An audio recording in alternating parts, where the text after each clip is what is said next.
Oi gente, tudo bem com vocês? No vídeo de hoje eu vou mostrar como foi a saga para pintar a nossa sala e cozinha. O vídeo ficou um pouquinho grande porque eu mostrei todos os detalhes, todos os perrengues que a gente passou até concluir essa etapa. Então se liga, assista até o final que eu vou estar explicando tudo direitinho para vocês. Como vocês podem perceber, a gente escolheu pintar as paredes de cinza clarinho. Pintamos duas paredes, a parede maior que tem a extensão da sala e da cozinha, e essa parede lateral também.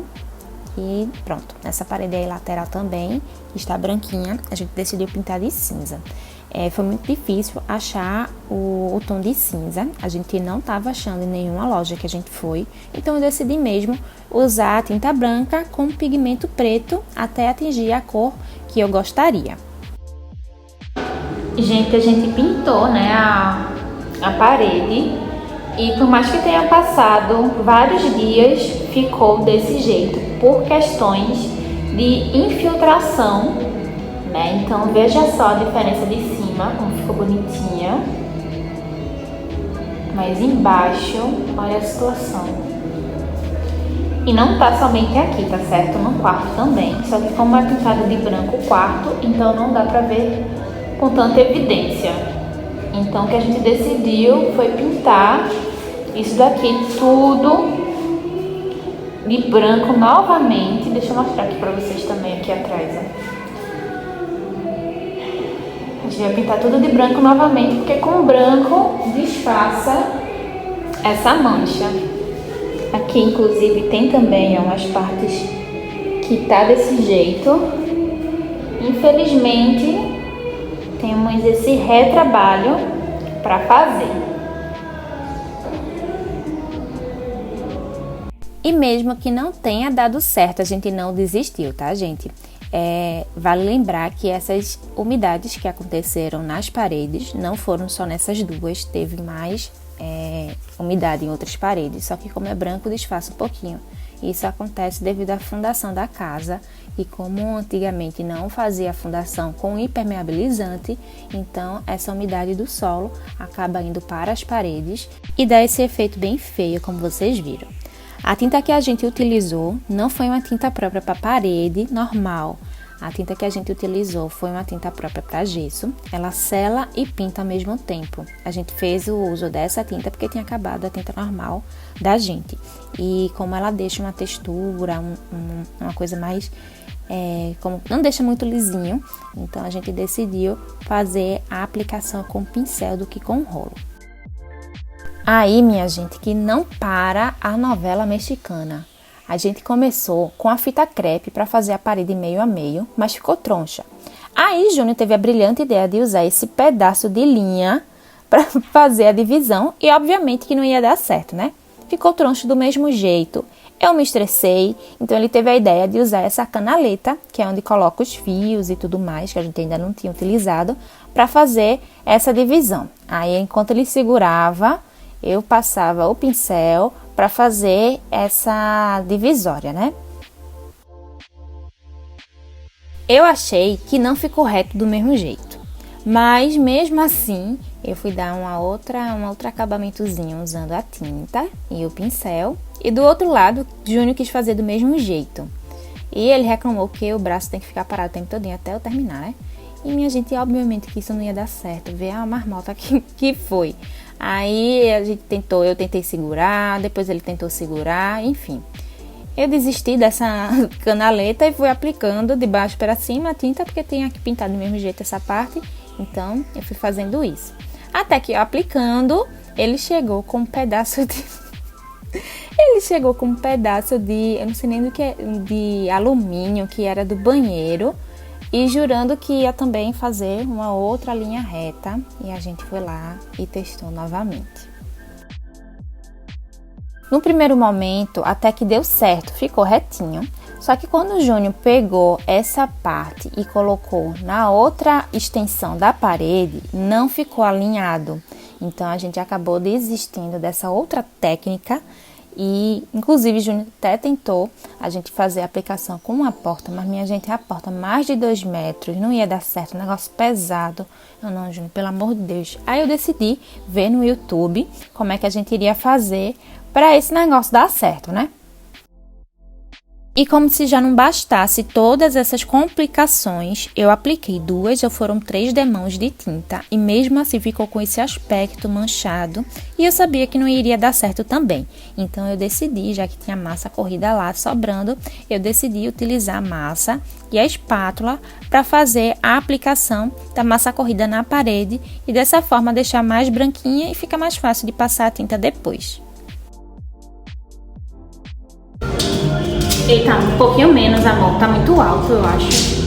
Bota um pouquinho mais alto, 1,45. Se não for menos. Só pra cobrir um pouquinho isso daqui. Então 1,40. Tá. Tem que fazer várias medições, tipo aqui também. Enganchou.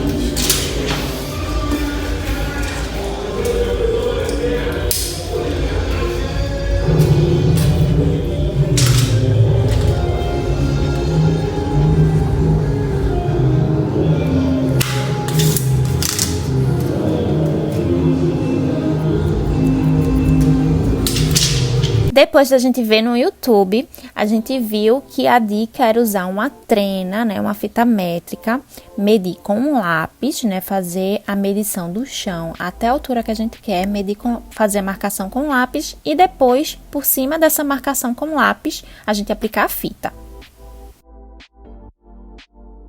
A fita aplicada com sucesso, foi aí que eu comecei a aplicar a massa corrida na parede, que ficava a parte branca e a parte cinza. Eu apliquei essa massa por cima da fita mesmo, mas tendo cuidado para não ultrapassá-la, tá? Então, eu fui aplicando a massa, porque eu tinha aplicado até a parte de baixo, a parte de cima ficou faltando, então eu fui aplicando direitinho a massa e depois esperei o tempo de secar e lixei também.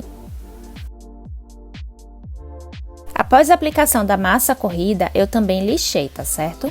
Em seguida, quando secou, lixei tudo direitinho, eu comecei a aplicar a tinta novamente, a mesma tinta que eu já tinha aplicado anteriormente, que não tinha ficado bacana, enfim. Então, eu apliquei ela, que ela já sela e pinta ao mesmo tempo, aplicando com pincel, por conta daquele negócio que eu já falei pra vocês, né? Porque ela acaba ficando com textura quando eu aplico com o rolo. Então, eu apliquei com um pincel, porque ela não é própria para a parede normal, né? É própria para gesso.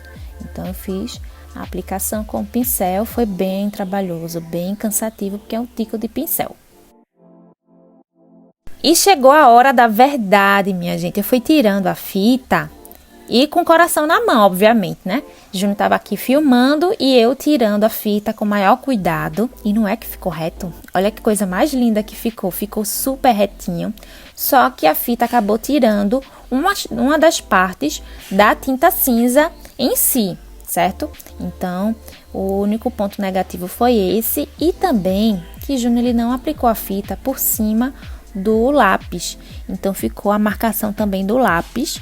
Então, mas estava muito pequenininho, não dá para perceber. Deixa eu só ele aproximar um pouquinho para ver se dá. E olha só, quando a gente vai tirando a fita, tem uma partezinha. Olha aí o lápis que eu tava reclamando com ele. Tem a partezinha, ó, que a fita acaba tirando a tinta cinza já existente. Foi mais nessa região aí, mas no restante ficou bem tranquilo. Eu vou ver se depois eu coloco um quadro para disfarçar, mas a gente foi, ó, tirando e vendo que finalmente tinha dado certo todas as nossas tentativas, né? Não foi em vão e a gente conseguiu.